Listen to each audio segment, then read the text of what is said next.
Welcome back to Sunrise Today. Well, today we start off on almost like an economic zone. It is, actually. It's economic in nature, actually, just focusing on the mines and steel development sector. And we're joined by the minister himself, Mr. Olamilekan Adegbite, joins us from our studio in Abuja. Good morning, and thank you for joining us today. Well, yeah, we've seen several Good morning and thank you. All right, several reports. I mean, we all know it's hugely important for us to get the economy up and running. So whichever sector can contribute a lot more than they've done previously to the economy will always be welcomed with open arms. It's a year ever since you got into the saddle. What would your experience, how can you describe your experience so far?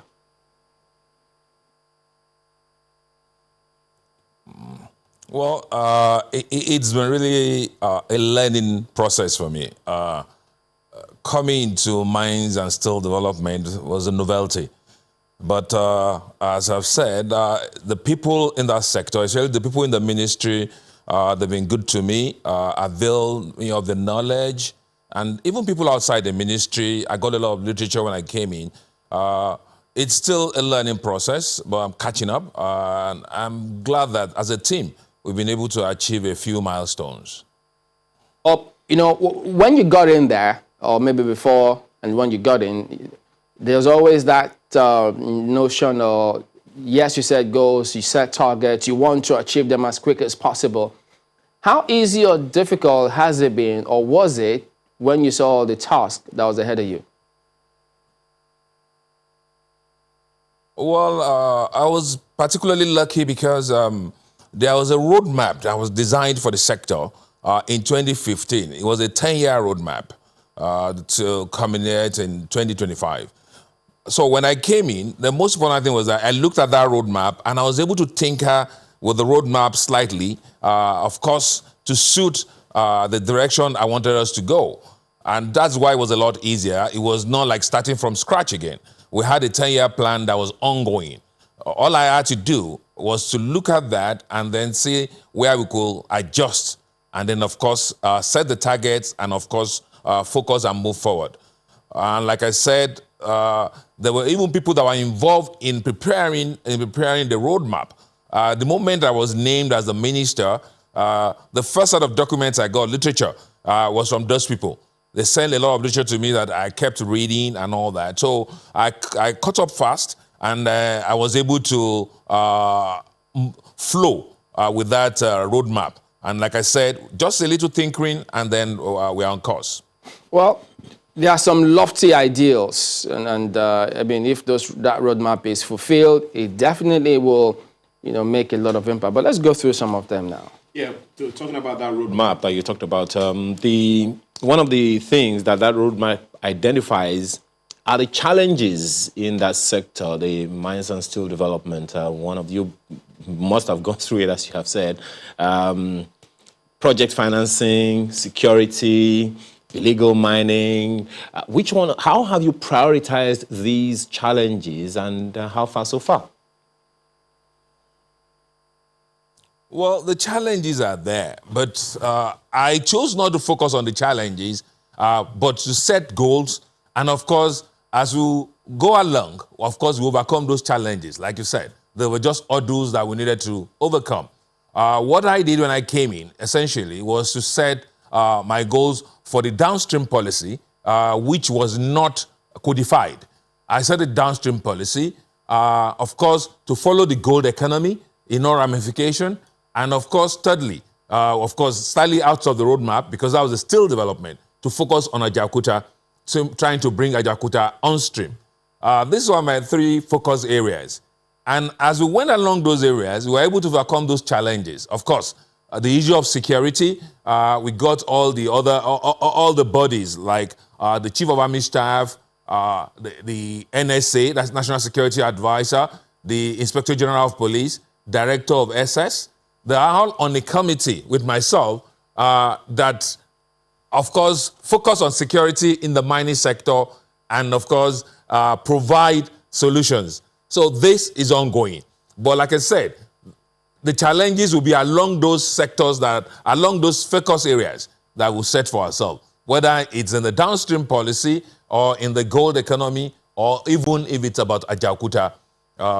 So basically, this is the direction we've been working on. Well, and I dare say that we're getting some traction.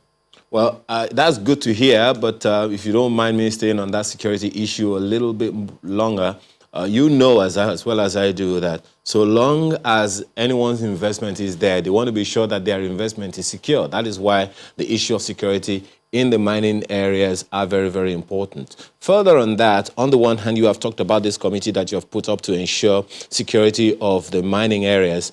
On the other hand, is the partnership with the states, especially in terms of security. We'll come to the investment part in a bit. But in terms of security, for the mining areas, every area in Nigeria, every state in Nigeria has one mining sector or the other. How are you partnering with this? So what kind of partnership do you have with state governments to ensure security for those mining areas so that we can take full advantage? Okay, thank you. Let me correct something. I didn't set up that committee. The committee actually was set up by the president prior to my coming to office, just that the minister chairs that committee. And I forgot to mention the commandant of the Civil Defense Force. Is also a member of that committee. And we work with all these people. That's why the IG is there. The police in the state, the Civil Defense Corps in the states, they help us a lot. What we do is that we provide vehicles in every state. We have somebody who's called the Federal Mines Officer, who is at the apex of the ministry in the state. This is the guy who coordinates all activity, including with the state government. There's a partnership with the state government. There's a body called Miremco. It's a body that is set up to be a liaison amongst the state government, the federal government, and of course the miners. The chairman of this body is, of course, chosen by the state governor. So with the FMO and Miremco, it's a mineral council. This body, they come together wherever there is any threat of security or information about illegal mining. Of course, they pass up the information down the chain, and we are able to move, whether from the federal level or even at the state level at times. Oftentimes, the civil defense and the police in the state will be able to handle whatever insecurity challenge that they have, and of course, it's nipped in the bud at that level. But when it goes a lot higher than that, it's escalated. There's what we call the mines police that was set up. We've got plenty of vehicles for that, and then we move in a large force, and of course, neutralize that security threat. That's the way we've been working. There's been a good synergy between the state and the federal government when it comes to security. Mind you, the governors are the chief security officers of their state, so they've been helping in this regard in terms of security. When you say mines police, could you talk a little more about that? Do they have uniforms? What do they look like? I mean, what do we expect from them? What do they do? It's just sort of nomenclature, semantics. They are dedicated. The forces are drawn from these bodies I said. It involves the police, the civil defense, and of course, the state security. So these three people, what essentially is a standby force that if we need to deploy them, they're there. We've got the logistics. So if there's any need, like I said, something that cannot be tackled at the state level, it can be escalated upwards. And of course, these people, of course, will try to neutralize whatever security challenges we have. It's not so much as if it's a body that has uniform and all that. It's drawn from these three sectors that have their leadership within that committee. Oh, because you know that we can't, those images of those nationals, the Chinese nationals, yes, that's who they are. When they were caught, those clips, seeing some illegal activity going on, that easily comes to mind when you talk about mines police. By the way, do you have an update for us on that particular case? Yes. You're probably talking about the Chinese people that were caught. 2 of them were caught in Zamfara, and another 17 were caught in Osun State. That process is on. They've been arrested. Now they're out on bail, and the case is being built up because they can only be prosecuted at the Federal High Court. So we're transferring all the cases to Abuja, where it's being coordinated. From the Office of the Inspector General of Police, they are building the case. and we'll send the case file to the Attorney General of the Federation, who, of course, has the power to prosecute at the Federal High Court. So the process is ongoing. We have sureties and guarantees for these people so they cannot run away. So these people will be prosecuted eventually at the court. Things have been slow because of the COVID pandemic, the COVID-19 pandemic, but it's a short process. It may be slow, but these people will definitely face the wrath of the law. You know, because I was looking through this, this PwC report about the mining sector. They talked about different things, quick wins, recommendations, suggestions to the sector and to different governments. And in that report, they did say that it's estimated that about 80 to 85% of current mining activities in Nigeria is via artisanal and small-scale mining.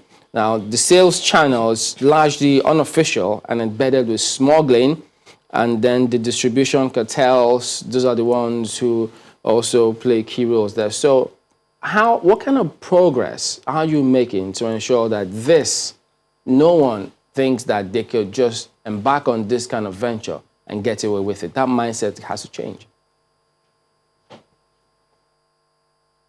Well, just this last week, we proposed a policy to government, which was approved in council, and this is a multi-sectoral approach to this.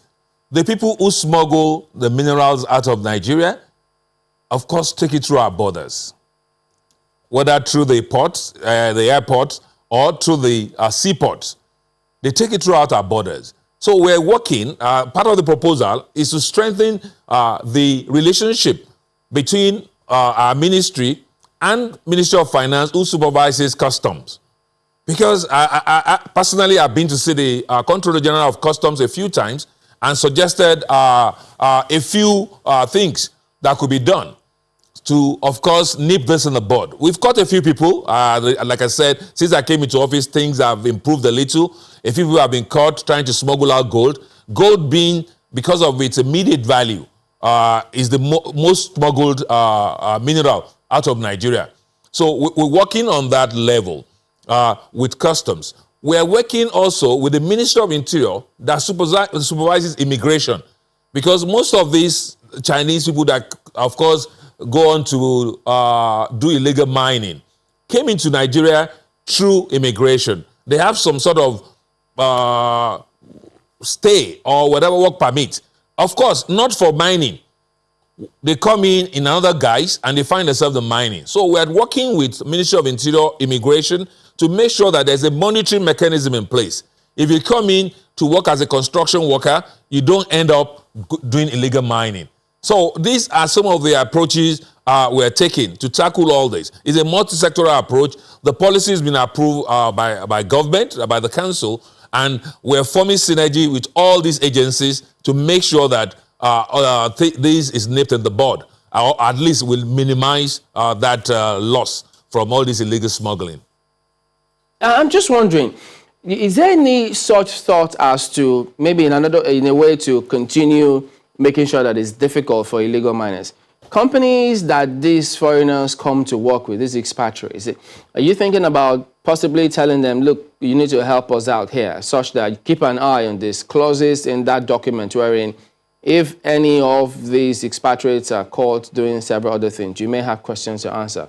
Is there any such consideration? Will it help in any way? Yeah, that's what I was telling you about. That's the cooperation with the Ministry of Interior, Immigration. Immigration is the body that gives this permit for you to come into Nigeria, whether as a tourist or as a worker or temporary. So we're working with them now.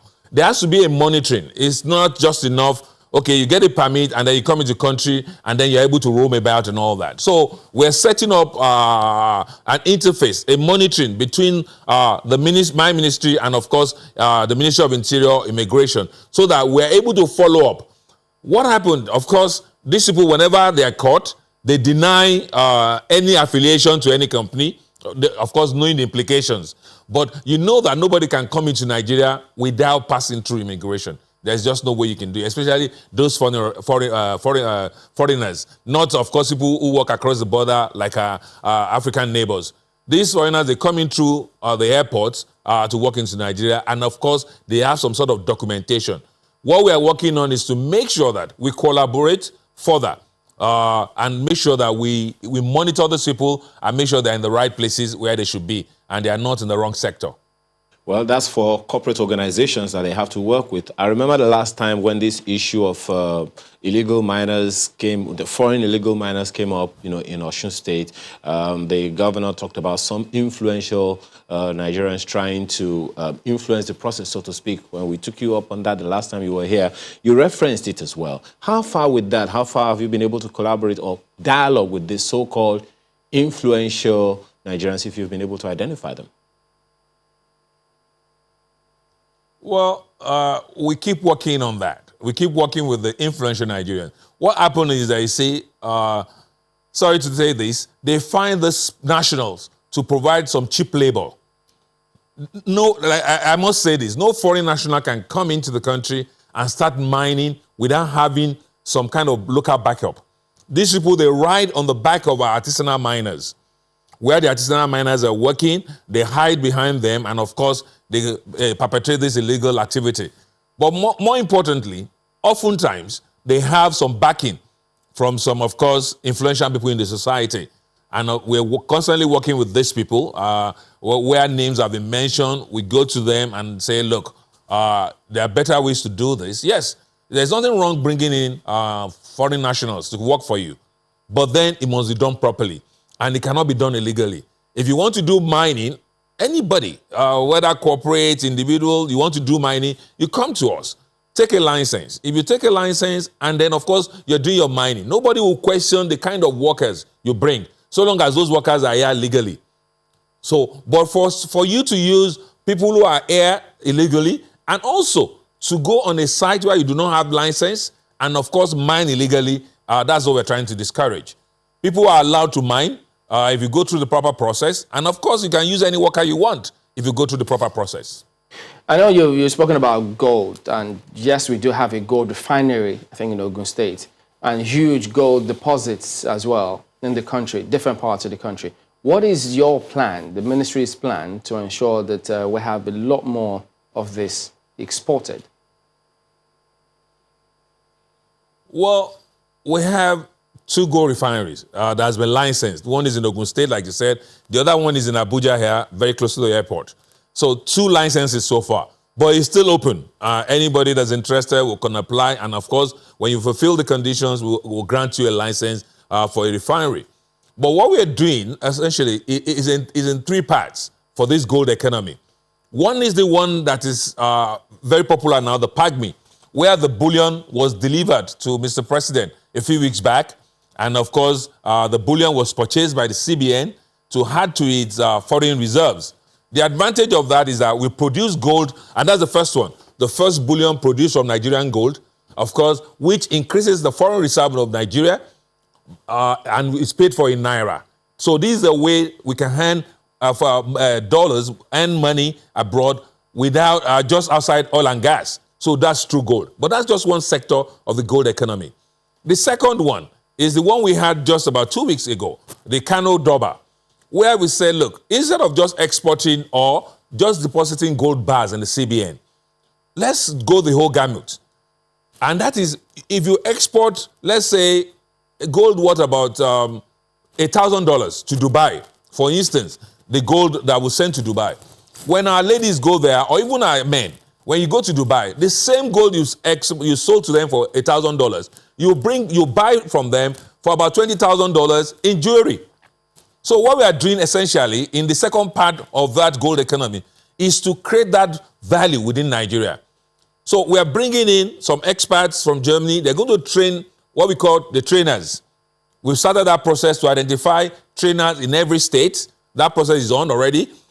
These people who come, is a 9-month course. They will train these trainers who will train other people. Essentially, we are saying, instead of just exporting raw gold, and then we'll go and buy it for a larger sum, let us design our jewelry here. Let's make the jewelry here. The economy used to be here. Kano was noted for that. That's why that Doba was held in Kano. That's the first one. Let us go the whole gamut.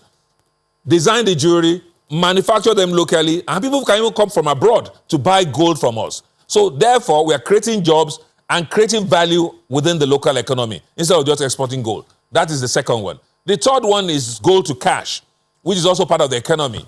A lot of our people, you have gold at home, maybe in jewelry and all that. This is a system that has been done in other places. We are trying to exploit that as well. We have to create specialized banks. People have to be trained.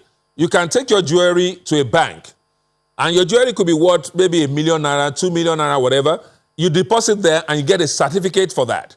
That certificate, it can be used anywhere to obtain money.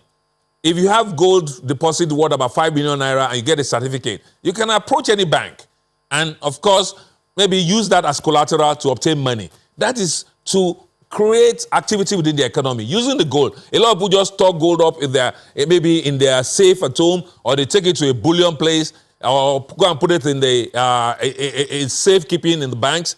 You can use this to create another economy. These are the three sectors we are working on gold. So we create a full economy. While we help the CBN to show up its foreign reserve, we'll create the jewelry economy so that people design, manufacture in Nigeria. And the third one, of course, is to be able to make money available to people even for their gold that they own. So these are the three ways we are working on the gold economy so that this can work out for everybody. Okay, I know that some of them in the private sector, they also spoke about they want the ministry not to VAT refined gold bars since they are financial instruments. What's going on with that? No, you say we don't VAT that. What we do is you pay royalty at the mining level, and that is it. When you mine gold, you pay royalty to federal government, just like any other mineral. Any other mineral that you mine, you pay royalty to government, and that's a tax on any mineral and on gold as well. Of course, going through the process and all that, whether you are selling the bar to CBN or you are selling you can even sell the bar to individual. An individual can pick up, like the bullion bar, the last time was bought for about 123 million naira by the CBN governor. If you are to buy the same bar today, it's going to cost you about 160 to 165 million naira. Because gold has moved from a $1,800 per ounce to about $2,100 per ounce. So you can see the advantage. What CBN bought for 123 million then, when we presented the gold bar, is now worth about 165 million. That's the gain. So an individual can decide to hedge. Instead of keeping cash, buy the bullion bar and keep, and the money rises. And of course, just any commodity, the prices go up and down. So it's a bit speculative. But there is no extra tax, whether on gold or other items, so long as you go through the normal process, you pay the royalty, and that's a tax that is due from any mineral. Well, we'd like to take you up on, what you said about Ajaokuta to just further expatiate on the journey so far and what we need to do moving forward. But there is this question that, you are very well aware of. They recently signed CAMA 2020. Of course, it has big implications for the mining sector, part of which is the issue of beneficial ownership. What benefit do you think this will have for the sector? Very good. What we've been doing, mostly, like I said, 85% of Nigerian mining activity is in the artisanal and small-scale sector. To really grow big, we've been doing a lot of international roadshows, trying to attract foreign investors in Nigeria. So this new CAMA makes things a lot easier for us, for foreigners to come in and have ownership of whatever they're doing. We've had a lot of incentives in the mining sector, prior to this CAMA, which of course CAMA is now reinforcing. We've always allowed 100% ownership of mining activity, even by foreigners. You can come in and own 100% of that. So what CAMA has essentially done is to reinforce the benefits, which of course are already been there in the mining sector, so that it's now easier and if it's codified for foreigners, especially that we're trying to attract, to come into Nigeria and, of course, to do their mining activity. It's a lot easier now with CAMA, whether you're setting up your company, ownership structure, everything's been made easier. But some of these benefits were already there, which were given as concession for the mining sector. So what CAMA has simply done is to codify these things and, of course, make it a lot easier for us to even attract foreigners into the sector. Ajaokuta was going to take off this year, and then I know that some of the previous documents indicated that there was a target of producing 2.2 million tons of liquid steel per annum by 2020. What's happening with that? Sorry, I'm not sure of that target. Liquid by 2020, no. I came into office last year, and the process to actually kickstart Ajaokuta this time around started in October last year. I was privileged to be with Mr. President, President Muhammadu Buhari, at the Russian-African Summit in Sochi in Russia. And of course, on the sideline of that summit, the Russian-African Summit, we had a bilateral with the Russian government. And one of the things President Muhammadu Buhari presented as our request was for the Russians to come in and, of course, help to complete Ajaokuta on a build, operate, transfer basis, such that Ajaokuta is not going to be a burden to government again. And, of course, it was accepted. Don't forget that the Ajaokuta itself was built by the Russians and the Ukrainians under the Soviet Union. So we go back to the original builder and say, look, yes, there's just little bits to complete this. Some will tell you it was 95% completed, 90%, depends on what sector you're looking at. But Ajaokuta is advanced. Overall, if you look at the whole complex, it's about 90% completed. We said, let the Russians come in, complete it, operate it for a while, of course, to recoup the money that's going to be used to complete it, and, of course, make their profit and then transfer ownership back to Nigeria. That is the basis, on a government-to-government basis, and that was the proposal we gave to the Russians, which they accepted, and we're in that process. Unfortunately, the COVID-19 pandemic has slowed things down.